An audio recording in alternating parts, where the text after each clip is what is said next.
प्रथमा सर्ग।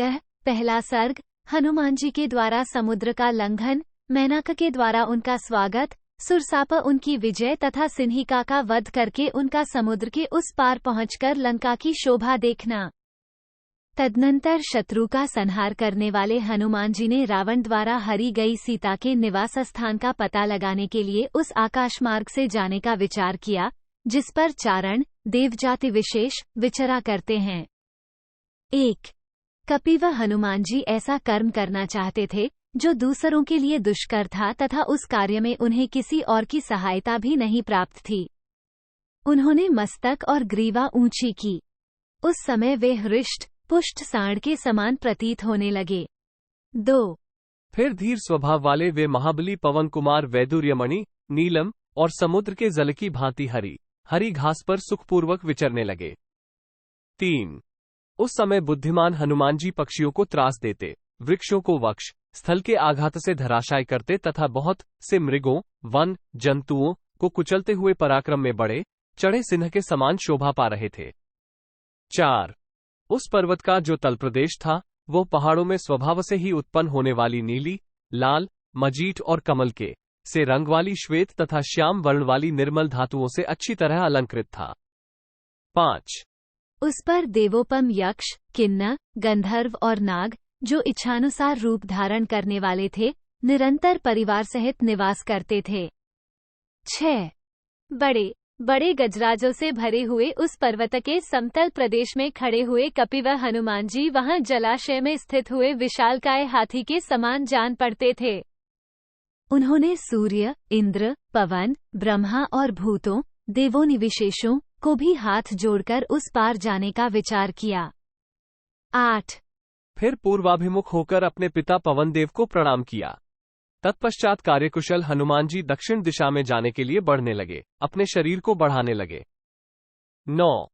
बड़े बड़े वानरों ने देखा जैसे पूर्णिमा के दिन समुद्र में ज्वार आने लगता है, उसी प्रकार समुद्र लंघन के लिए दृढ़ निश्चय करने वाले हनुमान जी श्रीराम की कार्य सिद्धि के लिए बढ़ने लगे। 10. समुद्र को लांघने की इच्छा से उन्होंने अपने शरीर को बेहद बढ़ा लिया और अपनी दोनों भुजाओं तथा चरणों से उस पर्वत को दबाया। 11. कपिवा हनुमान जी के द्वारा दबाए जाने पर तुरंत ही वो पर्वत कांप उठा और 2 घड़ी तक डगमगाता रहा। उसके ऊपर जो वृक्ष उगे थे उनकी डालियों के अग्रभाग फूलों से लदे हुए थे, किंतु उस पर्वत के हिलने से उनके वे सारे फूल झड़ गए। 12.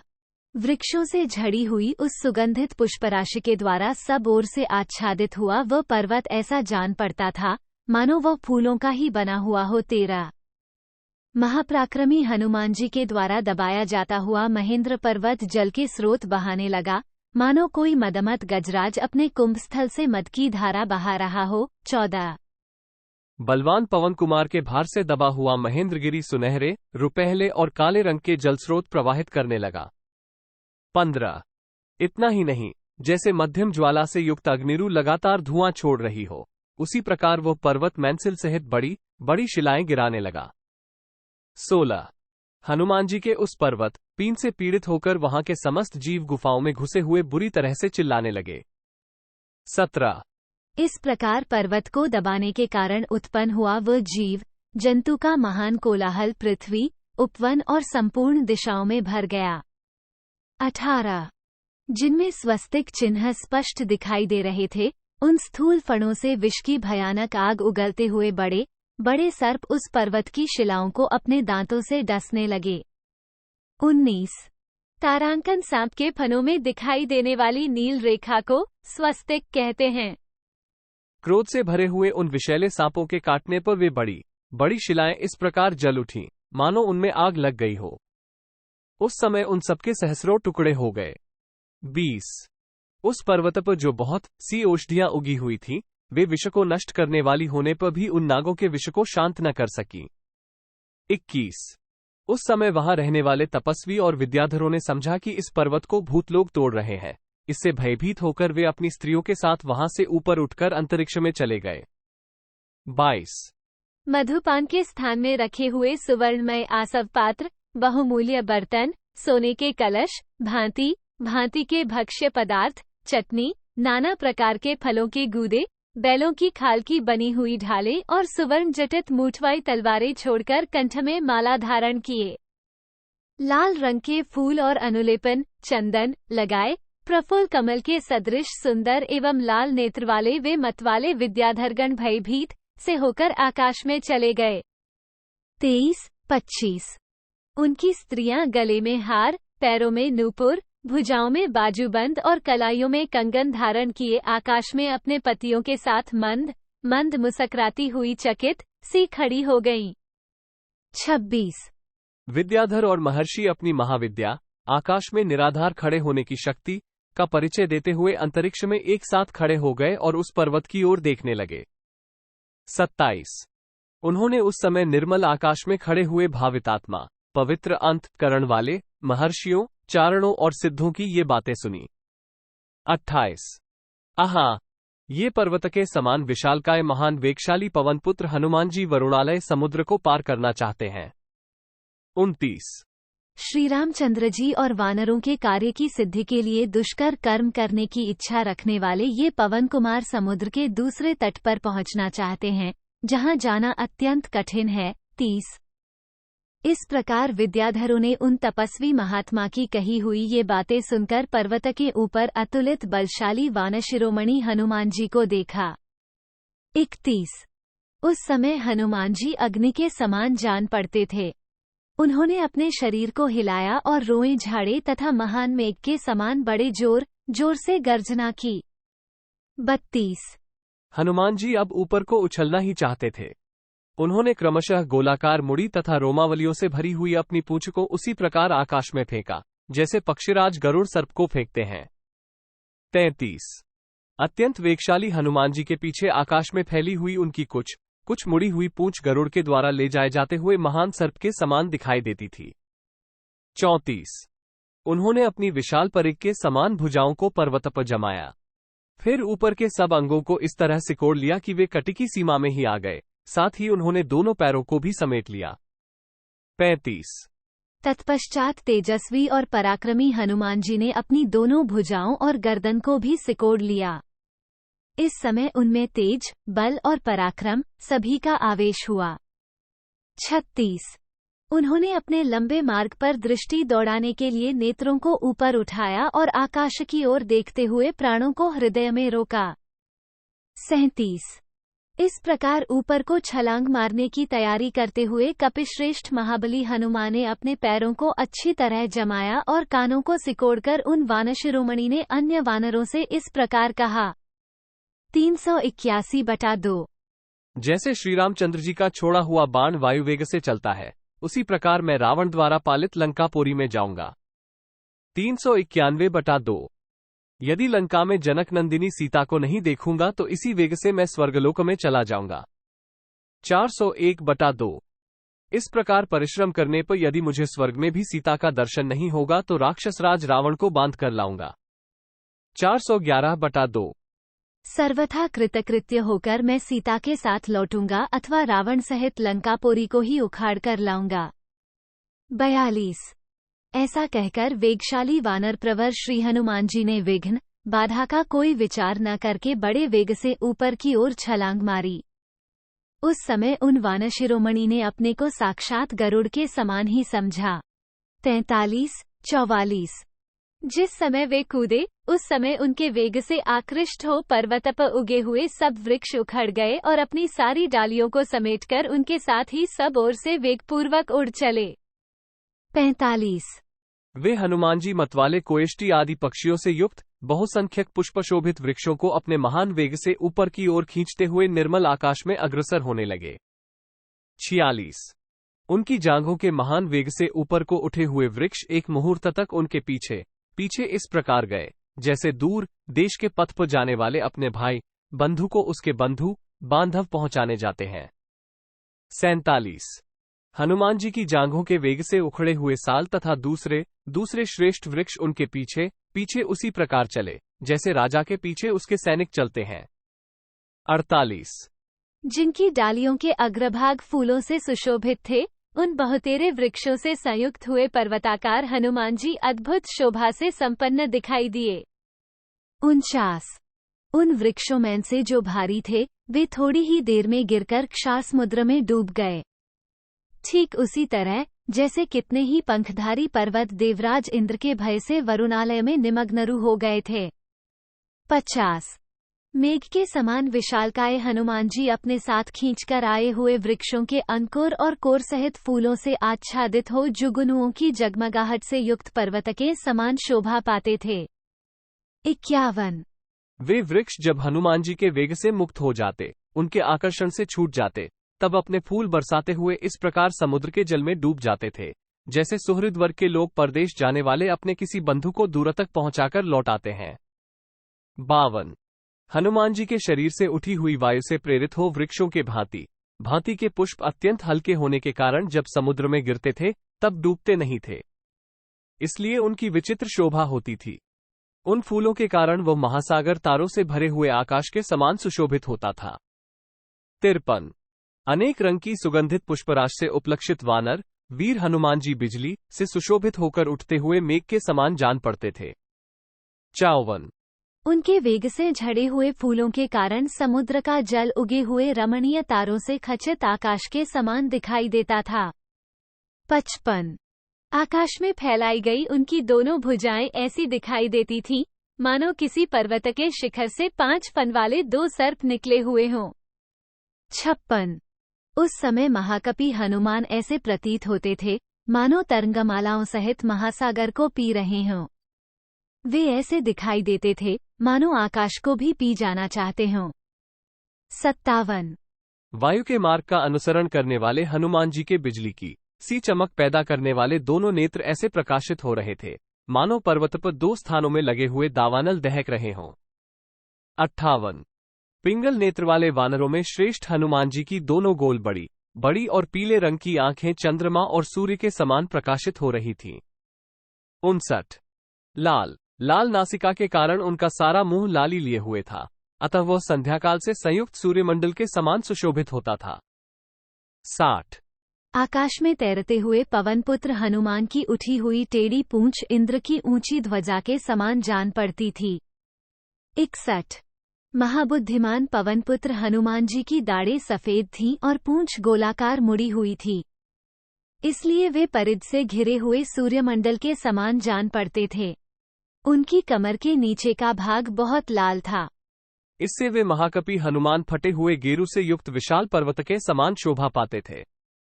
63 ऊपर ऊपर से समुद्र को पार करते हुए वानर सिंह हनुमान की कांख से होकर निकली हुई वायु बादल के समान गरजती थी।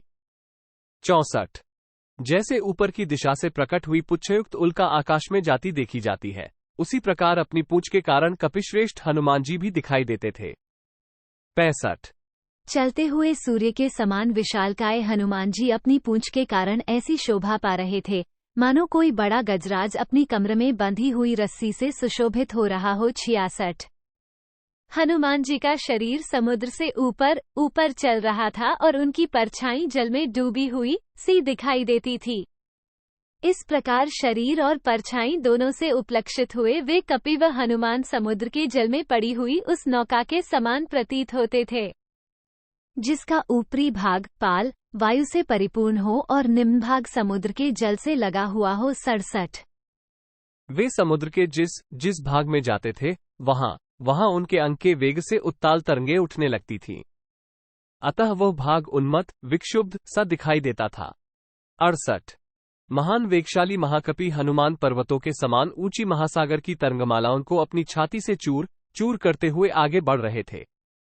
69 कपिश्रेष्ठ हनुमान के शरीर से उठी हुई तथा मेघों की घटा में व्याप्त हुई प्रबल वायु ने भीषण गर्जना करने वाले समुद्र में भारी हलचल मचा दी।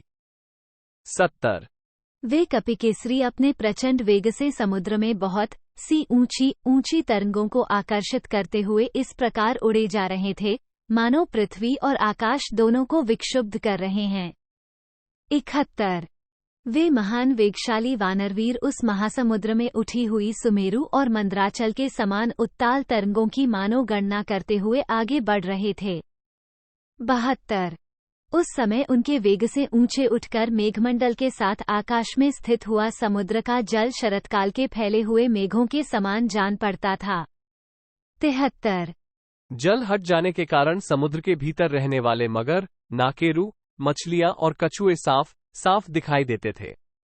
जैसे वस्त्र खींच लेने पर देहधारियों के शरीर नंगे दिखने लगते हैं। 74। समुद्र में विचरने वाले सर्प आकाश में जाते हुए कपिश्रेष्ठ हनुमान जी को देखकर उन्हें गरुड़ के ही समान समझने लगे। 75। कपिकेसरी हनुमान जी की 10 योजन चौड़ी और 30 योजन लंबी छाया वेग के कारण अत्यंत रमणीय जान पड़ती थी। 76। खारे पानी के समुद्र में पड़ी हुई पवन पुत्र हनुमान का अनुसरण करने वाली उनकी वह छाया श्वेत बादलों की पंक्ति के समान शोभा पाती थी। 77। वे परम तेजस्वी महाकाय महाकपि हनुमान आलंबनहीन आकाश में पंखधारी पर्वत के समान जान पड़ते थे। 78। वे बलवान कपिश्रेष्ठ जिस मार्ग से वेगपूर्वक निकल जाते थे, उस मार्ग से संयुक्त समुद्र सहसा कठौते या कड़ाह के समान हो जाता था। उनके वेग से उठी हुई वायु के द्वारा वहां का जल हट जाने से वो स्थान कठौते आदि के समान गहरा सा दिखाई पड़ता था। 79। पक्षी समूहों के उड़ने के मार्ग में पक्षीराज गरुड़ की भांति जाते हुए हनुमान वायु के समान मेघमालाओं को अपनी ओर खींच लेते थे। 80। हनुमान जी के द्वारा खींचे जाते हुए वे श्वेत, अरुण, नील और मजीठके से रंग वाले बड़े बड़े मेघ वहां बड़ी शोभा पाते थे। 81। वे बारंबार बादलों के समूह में घुस जाते और बाहर निकल आते थे। इस तरह छिपते और प्रकाशित होते हुए चंद्रमा के समान दृष्टिगोचर होते थे। 82। उस समय तीव्र गति से आगे बढ़ते हुए वानरवीर हनुमान जी को देखकर देवता, गंधर्व और चारण उनके ऊपर फूलों की वर्षा करने लगे। 83। वे श्रीरामचंद्र जी का कार्य सिद्ध करने के लिए जा रहे थे, अतः उस समय वेग से जाते हुए वानरराज हनुमान को सूर्यदेव ने ताप नहीं पहुंचाया और वायुदेव ने भी उनकी सेवा की। 84। आकाशमार्ग से यात्रा करते हुए वानरवीर हनुमान की ऋषि मुनि स्तुति करने लगे तथा देवता और गंधर्व उनकी प्रशंसा के गीत गाने लगे। 85। उन कपिश्रेष्ठ को बिना थकावट के सहसा आगे बढ़ते देख नाग, यक्ष और नाना प्रकार के राक्षस सभी उनकी स्तुति करने लगे। 86। जिस समय कपिकेसरी हनुमान जी उछलकर समुद्र पार कर रहे थे, उस समय इक्ष्वाकु कुल का सम्मान करने की इच्छा से समुद्र ने विचार किया। 87। यदि मैं वानरराज हनुमान जी की सहायता नहीं करूंगा तो बोलने की इच्छा वाले सभी लोगों की दृष्टि में मैं सर्वथा निंदनीय हो जाऊंगा। 88। मुझे इक्ष्वाकु कुल के महाराज सगर ने बढ़ाया था। इस समय ये हनुमान जी भी इक्ष्वाकुवंशी वीर श्री रघुनाथ जी की सहायता कर रहे हैं, अतः इन्हें इस यात्रा में किसी प्रकार का कष्ट नहीं होना चाहिए। 89। मुझे ऐसा कोई उपाय करना चाहिए जिससे वानरवीर यहाँ कुछ विश्राम कर लें। मेरे आश्रय में विश्राम कर लेने पर मेरे शेष भाग को ये सुगमता से पार कर लेंगे। ये शुभ विचार करके समुद्र ने अपने जल में छिपे हुए सुवर्णमय गिरिश्रेष्ठ मैनाक से कहा। 91। शैल प्रवर महामना देवराज इंद्र ने तुम्हें यहाँ पातालवासी असुर समूहों के निकलने के मार्ग को रोकने के लिए परिघ रूप से स्थापित किया है। 92। इन असुरों का पराक्रम सर्वत्र प्रसिद्ध है। वे फिर पाताल से ऊपर को आना चाहते हैं, अतः उन्हें रोकने के लिए तुम अप्रमेय पाताललोक के द्वार को बंद करके खड़े हो। 93। शैल ऊपर, नीचे और अगल बगल में सब ओर बढ़ने की तुम में शक्ति है। गिरिश्रेष्ठ इसीलिए मैं तुम्हें आज्ञा देता हूं कि तुम ऊपर की ओर उठो। 94। देखो, ये पराक्रमी कपिकेसरी हनुमान तुम्हारे ऊपर होकर जा रहे हैं। ये बड़ा भयंकर कर्म करने वाले हैं। इस समय श्रीराम का कार्य सिद्ध करने के लिए इन्होंने आकाश में छलांग मारी है। 95। ये इक्ष्वाकुवंशी राम के सेवक हैं, अतः मुझे इनकी सहायता करनी चाहिए। इक्ष्वाकुवंश के लोग मेरे पूजनीय हैं और तुम्हारे लिए तो वे परम पूजनीय हैं, अतः तुम हमारी सहायता करो, जिससे हमारे कर्तव्य कर्म का, हनुमान जी के सत्कार रूपी कार्य का अवसर बीत न जाए। यदि कर्तव्य का पालन नहीं किया जाए तो वो सत्पुरुषों के क्रोध को जगा देता है। 97। इसलिए तुम पानी से ऊपर उठो, जिससे ये छलांग मारने वालों में श्रेष्ठ कपिव हनुमान तुम्हारे ऊपर कुछ काल तक ठहरें, विश्राम करें। वे हमारे पूजनीय अतिथि भी हैं। 98। देवताओं और गंधर्वों द्वारा सेवित तथा सुवर्णमय विशाल शिखर वाले मैनाक तुम्हारे ऊपर विश्राम करने के पश्चात हनुमान जी शेष मार्ग को सुखपूर्वक तय कर लेंगे। 99। ककुस्थवंशी श्रीरामचंद्र जी की दयालुता, मिथिलेश कुमारी सीता का परदेश में रहने के लिए विवश होना तथा वानरराज हनुमान का परिश्रम देखकर तुम्हें अवश्य ऊपर उठना चाहिए। 100। ये सुनकर बड़े बड़े वृक्षों और लताओं से आवृत सुवर्णमय मैनाक पर्वत तुरंत ही क्षार समुद्र के जल से ऊपर को उठ गया। 101।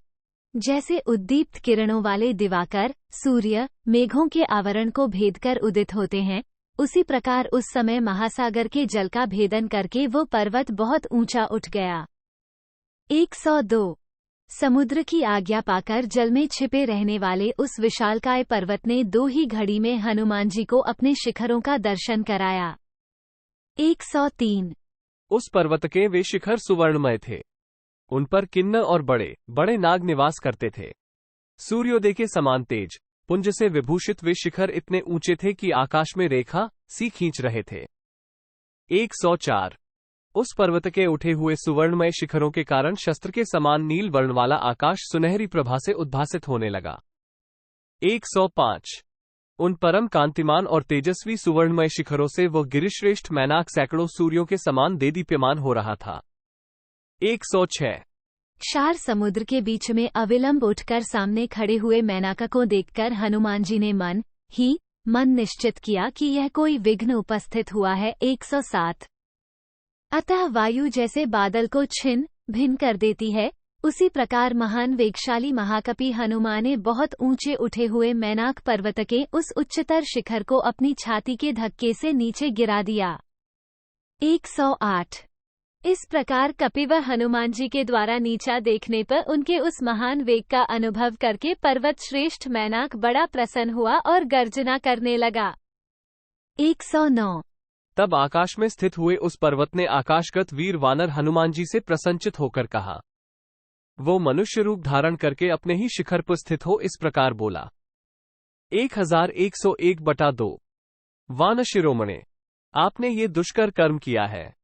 अब उतरकर मेरे इन शिखरों पर सुखपूर्वक विश्राम कर लीजिए, फिर आगे की यात्रा कीजिएगा। 1111/2। श्री रघुनाथ जी के पूर्वजों ने समुद्र की वृद्धि की थी, इस समय आप उनका हित करने में लगे हैं, अतः समुद्र आपका सत्कार करना चाहता है। 1121/2। किसी ने उपकार किया हो तो बदले में उसका भी उपकार किया जाए, ये सनातन धर्म है।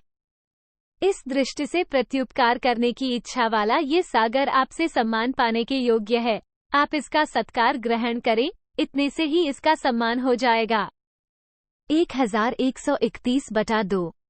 आपके सत्कार के लिए समुद्र ने बड़े आदर से मुझे नियुक्त किया है और कहा है, इन कपिव हनुमान ने 100 योजन दूर जाने के लिए आकाश में छलांग मारी है, अतः कुछ देर तक तुम्हारे शिखरों पर ये विश्राम कर लें, फिर शेष भाग का लंघन करेंगे। 114/115। अतः कपिश्रेष्ठ, आप कुछ देर तक मेरे ऊपर विश्राम कर लीजिए, फिर जाइएगा। इस स्थान पर ये बहुत से सुगंधित और सुस्वादु कंद मूल तथा फल हैं। वान शिरोमणे, इनका आस्वादन करके थोड़ी देर तक सुस्ता लीजिए, उसके बाद आगे की यात्रा कीजिएगा। 1161/2। कपिव, आपके साथ हमारा भी कुछ संबंध है। आप महान गुणों का संग्रह करने वाले और तीनों लोकों में विख्यात हैं। 117। कपिश्रेष्ठ पवन नंदन, जो वेगशाली और छलांग मारने वाले वानर हैं, उन सब में मैं आपको ही श्रेष्ठतम मानता हूं। 118। धर्म की जिज्ञासा रखने वाले विज्ञ पुरुष के लिए एक साधारण अतिथि भी निश्चय ही पूजा के योग्य माना गया है। फिर आप जैसे असाधारण शौर्यशाली पुरुष कितने सम्मान के योग्य हैं, इस विषय में तो कहना ही क्या है। 119। कपिश्रेष्ठ, आप देवशिरोमणि महात्मा वायु के पुत्र हैं और वेग में भी उन्हीं के समान हैं। 120। आप धर्म के ज्ञाता हैं। आपकी पूजा होने पर साक्षात वायुदेव का पूजन हो जाएगा, इसलिए आप अवश्य ही मेरे पूजनीय हैं। इसमें एक और भी कारण है, उसे सुनिए। 121। तात, पूर्व काल के सत्ययुग की बात है।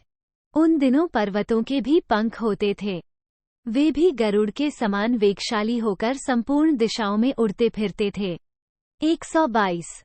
उनके इस तरह वेगपूर्वक उड़ने और आने जाने पर देवता, ऋषि और समस्त प्राणियों को उनके गिरने की आशंका से बड़ा भय होने लगा।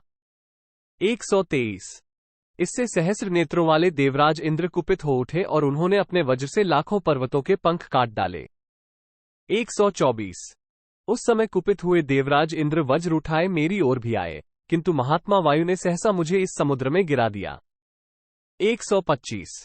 वानर श्रेष्ठ, इस क्षार समुद्र में गिराकर आपके पिता ने मेरे पंखों की रक्षा कर ली और मैं अपने संपूर्ण अंश से सुरक्षित बच गया। 126। पवन नंदन, कपिश्रेष्ठ, इसीलिए मैं आपका आदर करता हूँ, आप मेरे माननीय हैं। आपके साथ मेरा ये संबंध महान गुणों से युक्त है। 127। महामते, इस प्रकार चिरकाल के बाद जो ये प्रत्युपकार रूप कार्य आपके पिता को उपकार का बदला चुकाने का अवसर प्राप्त हुआ है, इसमें आप प्रसन्नचित होकर मेरी और समुद्र की भी प्रीति का संपादन करें, हमारा आतिथ्य ग्रहण करके हमें संतुष्ट करें। 128। वान शिरोमणे, आप यहाँ अपनी थकान उतारिए, हमारी पूजा ग्रहण कीजिए और मेरे प्रेम को भी स्वीकार कीजिए। मैं आप जैसे माननीय पुरुष के दर्शन से बहुत प्रसन्न हुआ हूँ। 129। मैनाक के ऐसा कहने पर कपिश्रेष्ठ हनुमान जी ने उस उत्तम पर्वत से कहा, मैनाक, मुझे भी आपसे मिलकर बड़ी प्रसन्नता हुई है। मेरा आतिथ्य हो गया। अब आप अपने मन से ये दुख अथवा चिंता निकाल दीजिए कि इन्होंने मेरी पूजा ग्रहण नहीं की। 130। मेरे कार्य का समय मुझे बहुत जल्दी करने के लिए प्रेरित कर रहा है। ये दिन भी बीता जा रहा है। मैंने वानरों के समीप ये प्रतिज्ञा कर ली है कि मैं यहां बीच में कहीं नहीं ठहर सकता। 131। ऐसा कहकर महाबली वानशिरोमणि हनुमान ने हंसते हुए से वहां मैनाक का अपने हाथ से स्पर्श किया और आकाश में ऊपर उठकर चलने लगे। 132। उस समय पर्वत और समुद्र दोनों ने ही बड़े आदर से उनकी ओर देखा, उनका सत्कार किया और यथोचित आशीर्वादों से उनका अभिनंदन किया। 133। फिर पर्वत और समुद्र को छोड़कर उनसे दूर ऊपर उठकर अपने पिताक मार्ग का आश्रय ले हनुमान जी निर्मल आकाश में चलने लगे। 134। तत्पश्चात और भी ऊंचे उठकर उस पर्वत को देखते हुए पिश्रेष्ठ पवनपुत्र हनुमान जी बिना किसी आधार के आगे बढ़ने लगे।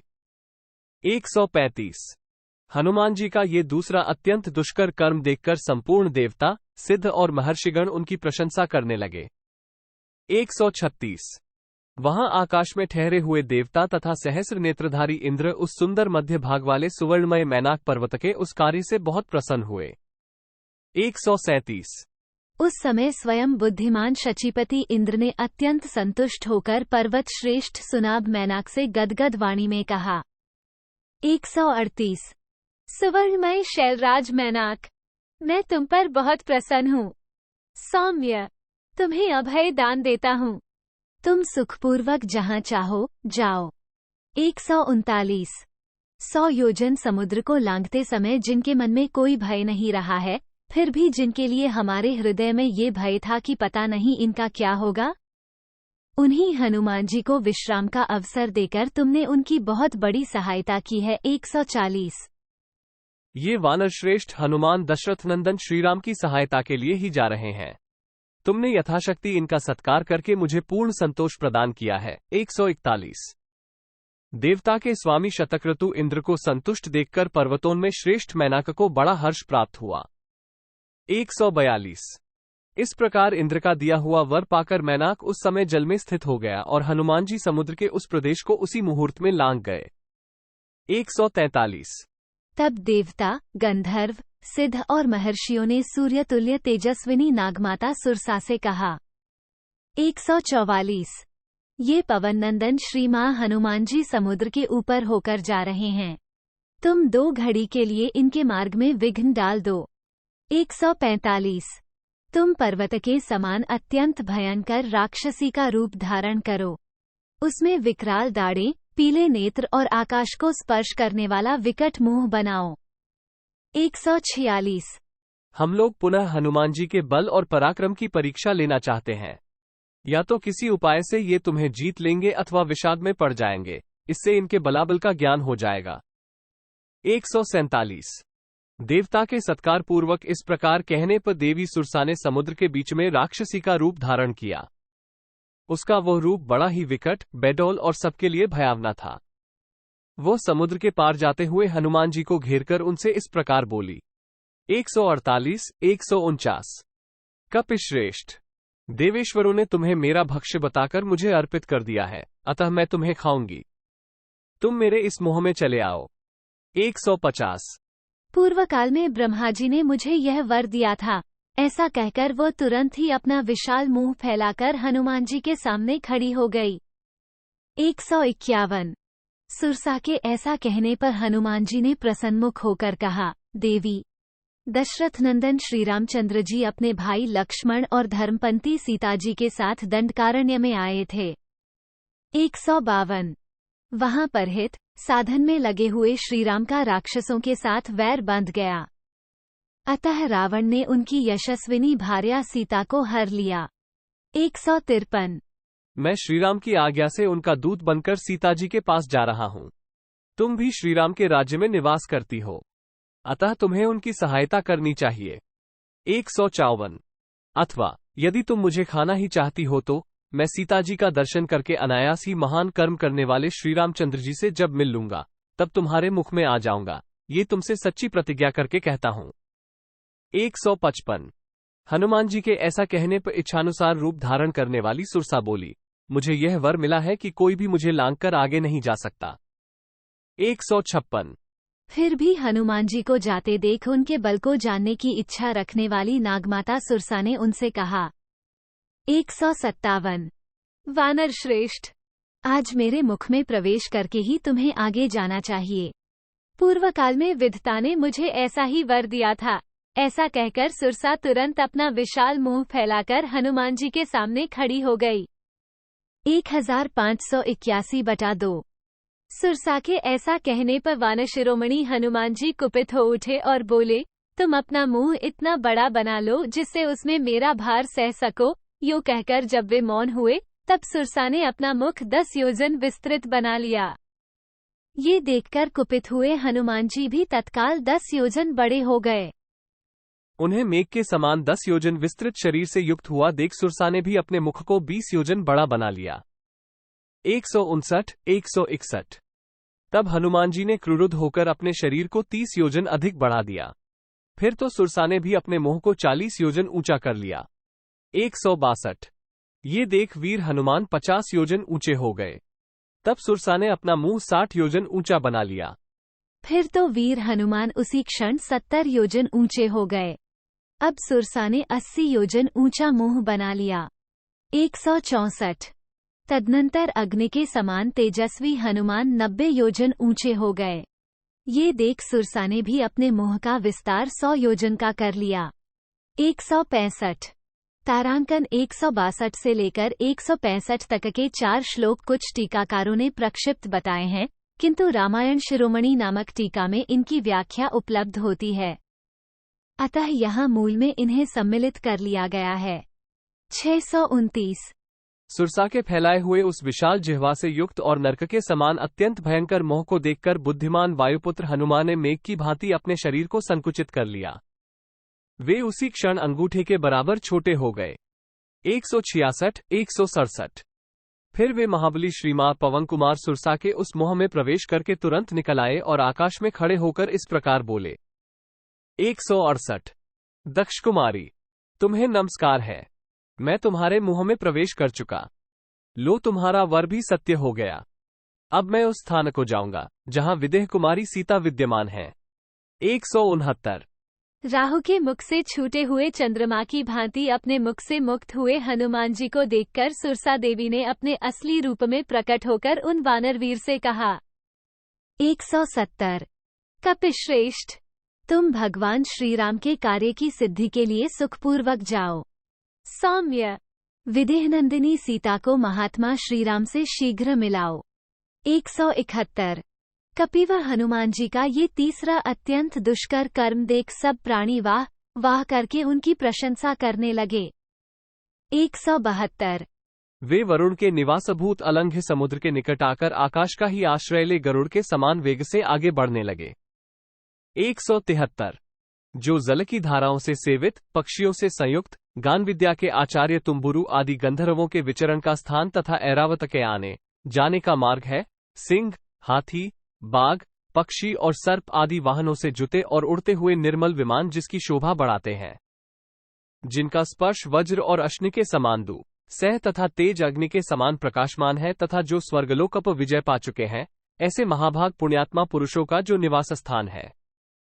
देवता के लिए अधिक मात्रा में भविष्य का भार वहन करने वाले अग्निदेव जिसका सदा सेवन करते हैं, ग्रह, नक्षत्र, चंद्रमा, सूर्य और तारे आभूषण की भांति जिसे सजाते हैं, महर्षियों के समुदाय, गंधर्व, नाग और यक्ष जहां भरे रहते हैं, जो जगत का आश्रय स्थान एकांत और निर्मल है, गंधर्वराज विश्वावसु जिसमें निवास करते हैं, देवराज इंद्र का हाथी जहां चलता फिरता है, जो चंद्रमा और सूर्य का भी मंगलमय मार्ग है, इस जीव जगत के लिए विमल वितान चांदोवा है। साक्षात परब्रह्म परमात्मा ने ही जिसकी सृष्टि की है, जो बहुसंख्यक वीरों से सेवित और विद्याधर गणों से आवृत है, उस वायुपथ आकाश में पवन नंदन हनुमान जी गरुड़ के समान वेग से चले। 174, 180।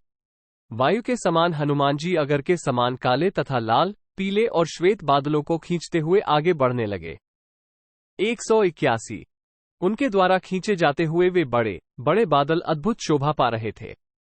वे बार-बार मेघ समूहों में प्रवेश करते और बाहर निकलते थे। उस अवस्था में बादलों में छिपते तथा प्रकट होते हुए वर्षाकाल के चंद्रमा की भांति उनकी बड़ी शोभा हो रही थी। 1821/2। सर्वत्र दिखाई देते हुए पवन कुमार हनुमान जी पंखधारी गिरिराज के समान निराधार आकाश का आश्रय लेकर आगे बढ़ रहे थे। 1831/2। इस तरह जाते हुए हनुमान जी को इच्छानुसार रूप धारण करने वाली विशालकाया सिंहिका नाम वाली राक्षसी ने देखा। देखकर वह मन इस प्रकार विचार करने लगी। 1841/2। आज दीर्घ काल के बाद यह विशाल जीव मेरे वश में आया है। इसे खा लेने पर बहुत दिनों के लिए मेरा पेट भर जाएगा। 1851/2। अपने हृदय में ऐसा सोचकर उस राक्षसी ने हनुमान जी की छाया पकड़ ली। छाया पकड़ी जाने पर वानरवीर हनुमान ने सोचा, अहो, सहसा किसने मुझे पकड़ लिया, इस पकड़ के सामने मेरा पराक्रम पंगु हो गया है। जैसे प्रतिकूल हवा चलने पर समुद्र में जहाज की गति अवरुद्ध हो जाती है, वैसी ही दशा आज मेरी भी हो गई है। 186, 1871/2। यही सोचते हुए कपिव हनुमान ने उस समय अगल बगल में ऊपर और नीचे दृष्टि डाली। इतने ही में उन्हें समुद्र के जल के ऊपर उठा हुआ एक विशालकाय प्राणी दिखाई दिया। 1881/2। उस विकराल मुखवाली राक्षसी को देखकर पवन कुमार हनुमान सोचने लगे, वानरराज सुग्रीव ने जिस महापराक्रमी छायाग्राही अद्भुत जीव की चर्चा की थी, वह संदेह यही है। 189, 190। तब बुद्धिमान कपिव हनुमान जी ने यह निश्चय करके कि वास्तव में यही सिंहिका है, वर्षाकाल के मेघ की भांति अपने शरीर को बढ़ाना आरंभ किया। इस प्रकार वे विशालकाय हो गए। 191। उन महाकपि के शरीर को बढ़ते देख सिंहिका ने अपना मुंह पाताल और आकाश के मध्य भाग के समान फैला लिया और मेघों की घटा के समान गर्जना करती हुई उन वानरवीर की ओर दौड़ी। 1921/2। हनुमान जी ने उसका अत्यंत विकराल और बढ़ा हुआ मुंह देखा। उन्हें अपने शरीर के बराबर ही उसका मुंह दिखाई दिया। उस समय बुद्धिमान महाकपि हनुमान ने सिंहिका के मर्मस्थानों को अपना लक्ष्य बनाया। तदनंतर वज्रोपम शरीर वाले महाकपि पवन कुमार अपने शरीर को संकुचित करके उसके विकराल मुख में आ गिरे। 1941/2।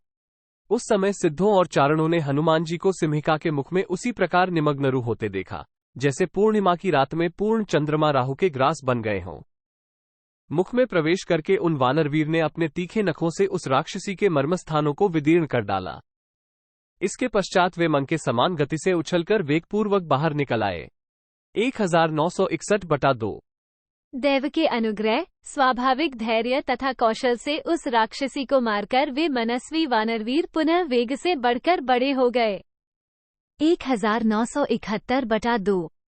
हनुमान जी ने प्राणों के आश्रयभूत उसके हृदय स्थल को ही नष्ट कर दिया, अतः वह प्राण शून्य होकर समुद्र के जल में गिर पड़ी। विधाता ने ही उसे मार गिराने के लिए हनुमान जी को निमित्त बनाया था। 198 उन वानरवीर के द्वारा शीघ्र ही मारी जाकर सिंहिका जल में गिर पड़ी। ये देख आकाश में विचरने वाले प्राणी उन कपिश्रेष्ठ से बोले। 199 कपिव, तुमने यह बड़ा ही भयंकर कर्म किया है, जो इस विशालकाय प्राणी को मार गिराया है। अब तुम बिना किसी विघ्न बाधा के अपना अभीष्ट कार्य सिद्ध करो। 200 वानरेंद्र, जिस पुरुष में तुम्हारे समान धैर्य, सूझ, बुद्धि और कुशलता, ये 4 गुण होते हैं, उसे अपने कार्य में कभी असफलता नहीं होती। 201 इस प्रकार अपना प्रयोजन सिद्ध हो जाने से उन आकाशचारी प्राणियों ने हनुमान जी का बड़ा सत्कार किया। इसके बाद वे आकाश में चढ़कर गरुड़ के समान वेग से चलने लगे। 202 100 योजन के अंत में प्रायः समुद्र के पार पहुंचकर जब उन्होंने सब ओर दृष्टि डाली, तब उन्हें एक हरी भरी वनश्रेणी दिखाई दी।